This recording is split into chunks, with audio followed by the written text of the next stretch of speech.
The problem you're facing right now is not the real problem. The real problem is what your mind is doing with it. Because a mind in panic does not solve anything. It circles, it amplifies, it takes something that was difficult and turns it into something that feels catastrophic. It rehearses the worst case scenario with such convincing detail that by the time you are done imagining it, the actual problem seems almost secondary to the version your mind has constructed. Most people never notice this happening. They think they are dealing with the problem. In reality, they are dealing with their reaction to the problem. And those are two very different things. James Allen spent much of his work pointing at exactly this distinction. He wrote that circumstances do not make the man, they reveal him. And what that means in practical terms is that the problem in front of you is not determining your outcome. Your response to it is. Your response, which begins not in what you do, but in how your mind processes what has arrived. A problem met with a calm, clear mind becomes something to navigate.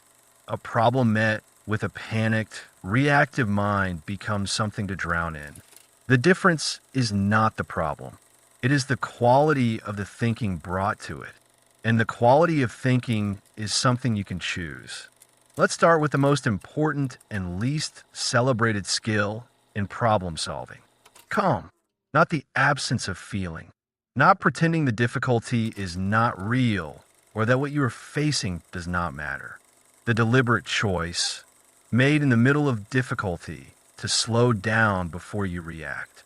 To take one breath before you respond. To create, even briefly, the space between the event and your answer to it.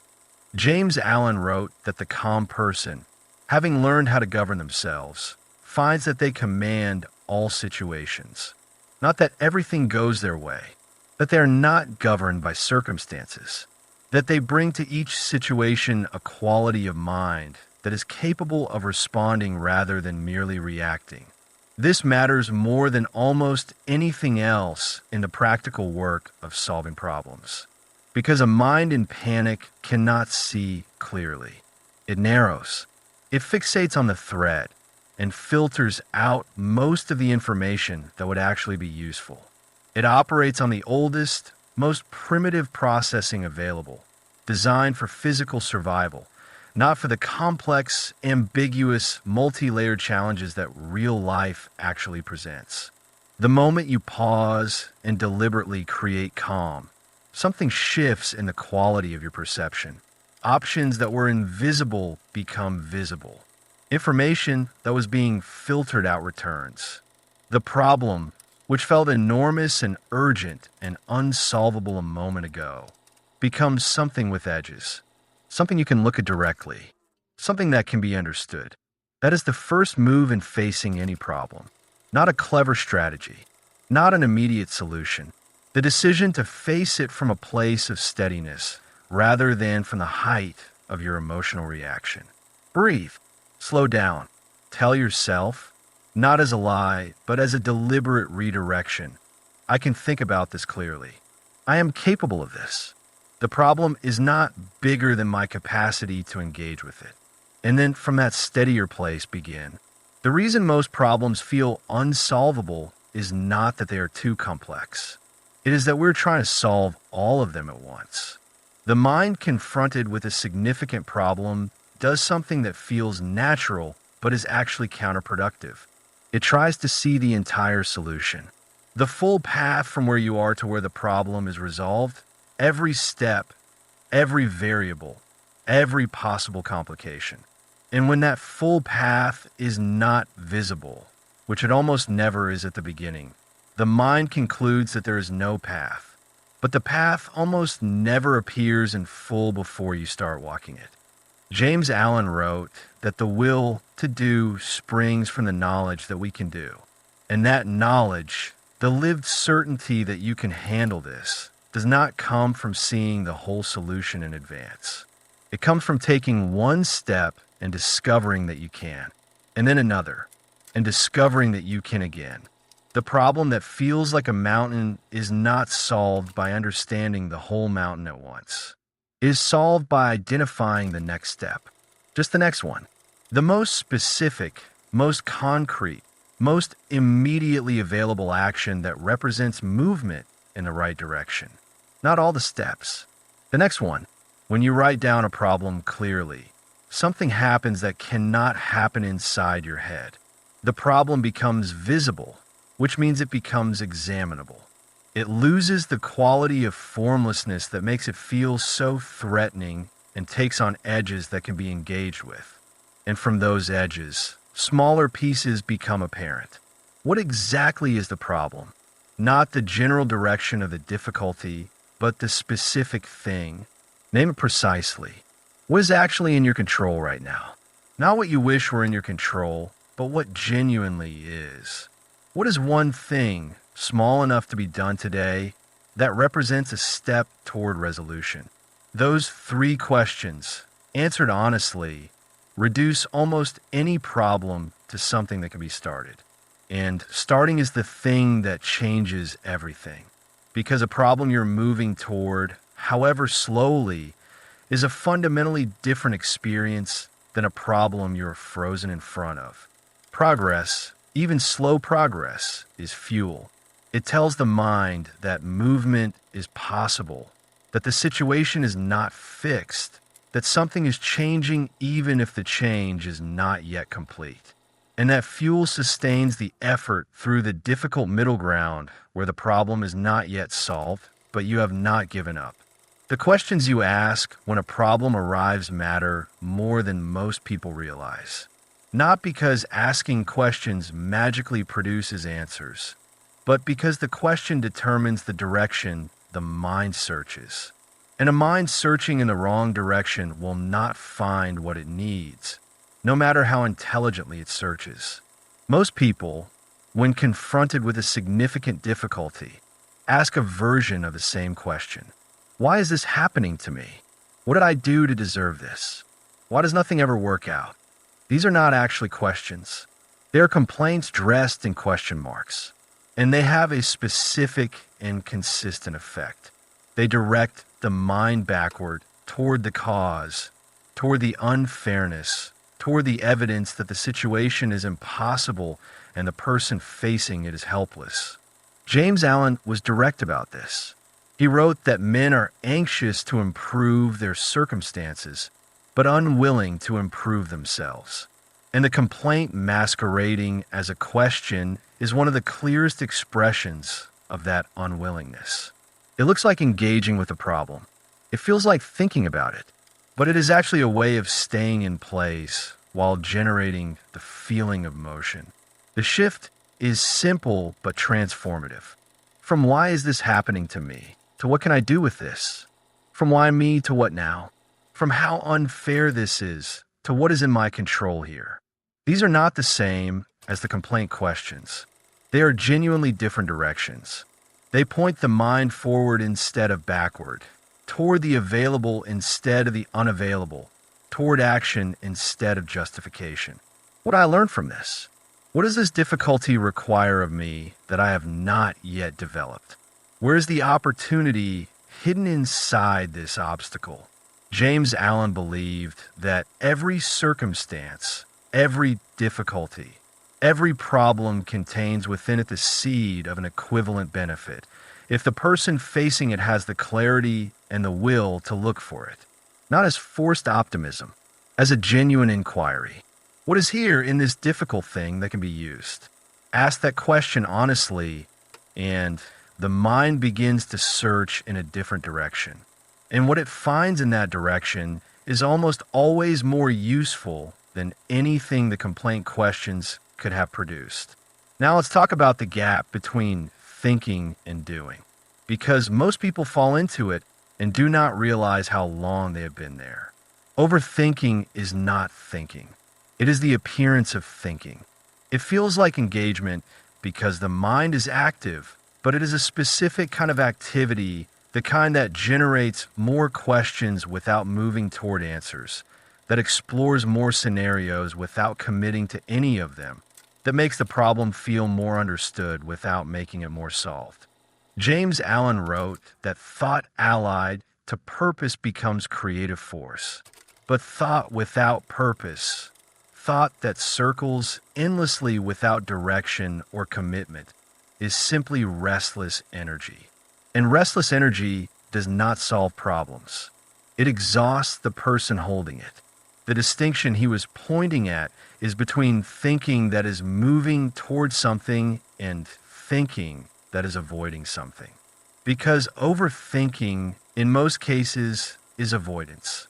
It is the mind's sophisticated method for generating the feeling of progress while actually protecting itself from the risk of action. Action is where the stakes become real, where you might fail, might be wrong, might try something and discover it does not work. And the mind, which prioritizes safety over progress, will offer endless reasons to keep thinking instead of starting. But here is what is true about action that thinking cannot replicate.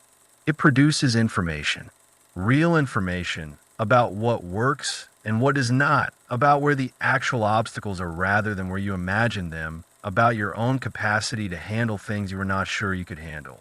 You do not figure everything out and then act. You act and the figuring out follows. The clarity that feels like it should come before the step almost always comes through the step.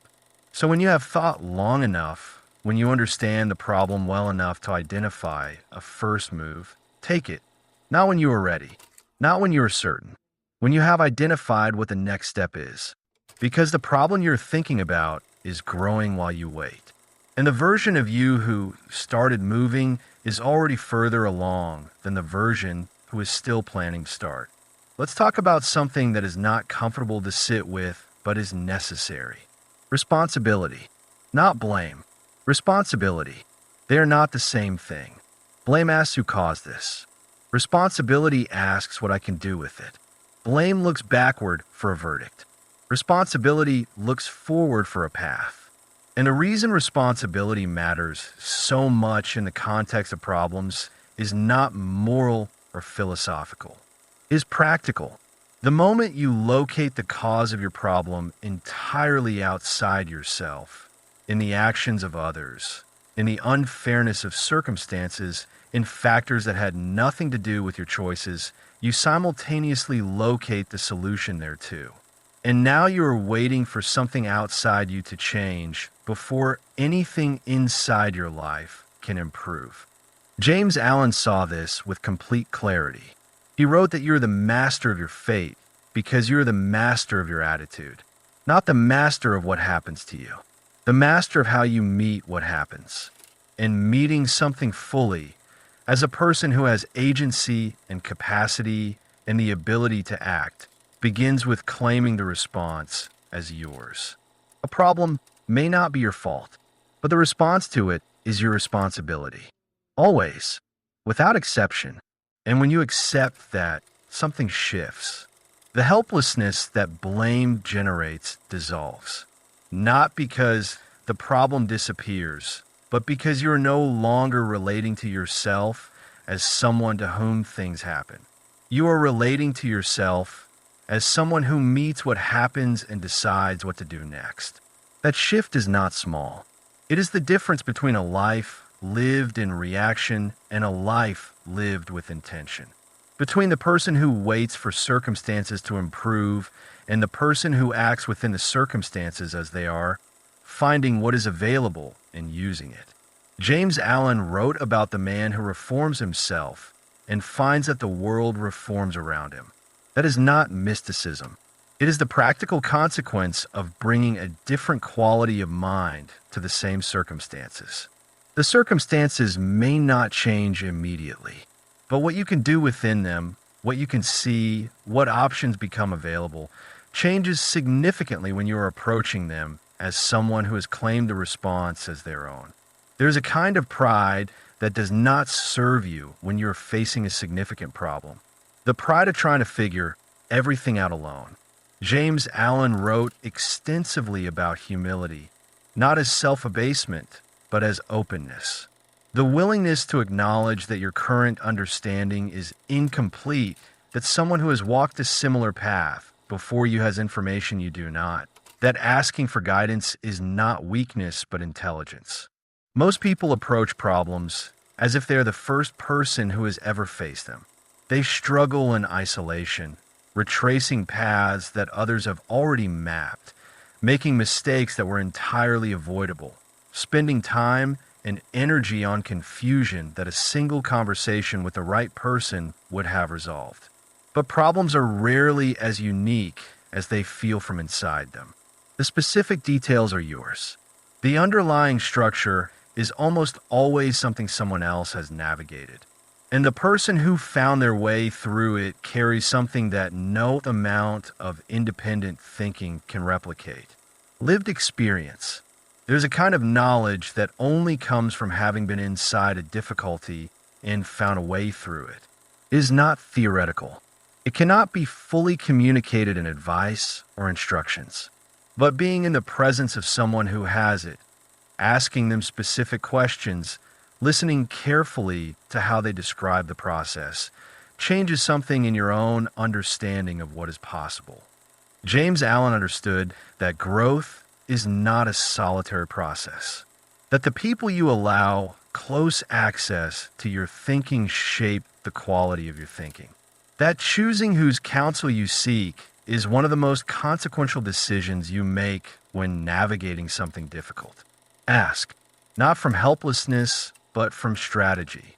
Find a person who has walked through something similar and come out on the other side. Listen to how they describe it, what they would do differently, what they wish they had known at the beginning. That conversation may be worth more than weeks of independent struggle. Before we get to the close, I want to address something that does not get enough honest attention in conversations about problem solving: the emotional dimension. James Allen never suggested that the path through difficulty should be emotionless. He understood that the inner life is rich and complex, that facing something genuinely hard produces feelings that are real and deserve acknowledgement. What he pointed toward was not the suppression of those feelings, but their governance. The difference between being moved by difficulty and being controlled by it. You can feel the weight of a problem, the fear, the uncertainty, the genuine grief of something that was not supposed to go this way, and still choose to move through it with intention. The two are not mutually exclusive. In fact, the attempt to suppress the feeling often backfires, producing a kind of brittleness that makes genuine clarity harder to access. What serves you is neither the suppression of feeling nor the surrender to it. It is the acknowledgement, the honest recognition that this is hard, that you did not want this, that the difficulty is real, and then the deliberate choice to move anyway. Stay close to what gives you genuine hope. Not false comfort, not the pretense that things are fine when they are not, but real hope. The kind grounded in evidence. Evidence from your own life of things that were once difficult and became manageable. Of versions of yourself that found a way through. Of the simple, undeniable fact that the problem you are in right now is not the end of your story. Hope is not naive. It is the refusal to let the worst case scenario be the only one your mind considers. It is the insistence that other outcomes are possible, even when the current one is difficult. And that insistence, sustained through the hard middle ground, is what makes continued effort possible. Protect your hope, not as a luxury, but as a necessity, as the fuel that keeps you moving when the results are slow and the path is unclear, and the easiest thing in the world would be to conclude that this particular problem is the one that does not get resolved. It is not, and you're not done yet. There is one more thing I want to say before we close. Every problem you face is building something, not just testing something, not just demanding something from you. Building something in you that would not have been built any other way. James Allen wrote that the strong, calm person is always loved and respected, that they're like a shade-giving tree in a hot desert. And he understood that that quality, that steadiness, that capacity to meet difficulty without being undone by it does not arrive as a gift. It is built through exactly the kind of experiences that feel while you are inside them like obstacles. The patience that a long, difficult problem teaches. The clarity that comes from being forced to distinguish between what you can control and what you cannot. The resourcefulness that emerges when the comfortable options are removed and you have to find something that actually works. The self-trust that only builds through the accumulated evidence of having handled difficult things. None of that is available through comfort. All of it is available through the kind of problem you're facing right now, which does not mean the problem is welcome. It does not mean the difficulty is not real or that you should pretend to be grateful for something genuinely hard. But it means that the question worth carrying through it is not just how do I get past this? It is who do I become in the getting through? Because that is what stays with you, not the problem once it is resolved, not the specific details of the difficulty which fade with time. What stays is the version of yourself that was built in facing it, the expanded capacity, the deeper knowing of your own resilience, the quieter confidence of someone who has been through something hard and discovered they were capable of it. James Allen spent his life pointing toward the understanding that the outer life is a reflection of the inner one, that what you carry inside determines what you encounter and how you meet it. And the work of meeting a problem with calm, with clarity, with honest questions, with action, with responsibility, with the understanding that something real is being built in the difficulty. That work is the deepest kind of inner development available. Not comfortable, not fast, entirely real. The problem in front of you right now is not a sign that something has gone wrong with your life. It is a sign that your life is asking something of you. Answer it with your full capacity. Move toward it with everything you have. Do not wait until you feel ready or until the path is clear or until the fear is gone. Answer it now, with the person you currently are, reaching for the person the answering will make you. That is how any problem is solved. And that is how every version of a life worth living is built. If this video moves something in you, if something you heard today made you stop and think, like the video, share it with someone who needs to hear this and subscribe to the channel. There's so much more to explore together. See you in the next one.